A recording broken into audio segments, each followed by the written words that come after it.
Et nous sommes de retour au domaine de Kerguéhennec avec vous, Olivier Delavalade. Bonjour. Bonjour. Alors dites-moi, ça y est, la saison estivale est lancée dans le Morbihan, les visiteurs arrivent sur les côtes, mais vous proposez ici évidemment bien autre chose. Avec quelle ambition ? Notre ambition, c'est d'accueillir et de bien accueillir. Et je crois qu'on y parvient bien si on se réfère notamment à une étude récente de nos visiteurs, des publics, qui montrent toute leur satisfaction.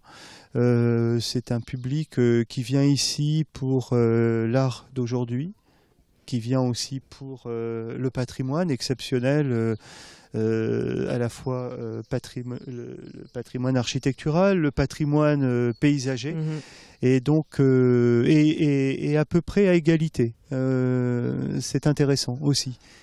Alors depuis ce 27 juin ont commencé les propositions estivales. Comme à votre habitude, vous mettez en avant les paysages, l'architecture, la sculpture. Comment est-ce que vous les faites vivre à travers ces 4 expositions ? Alors, on a effectivement, j'allais dire dans la grande tradition de ce lieu, une invitation faite à un architecte, à un sculpteur et un grand sculpteur, un sculpteur majeur de notre époque, au plan national et même international.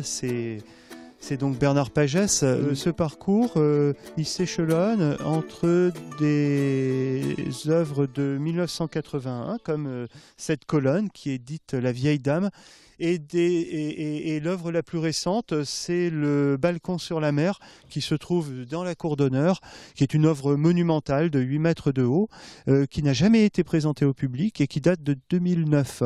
On retrouve évidemment l'un des artistes que l'on retrouve très souvent à Kerguéhennec, avec Talquat. Avec quelle proposition cette fois-ci ? Alors là, c'est une exposition, comme on dit dans notre jargon, une exposition dossier qui est essentiellement faite à partir des œuvres de notre collection.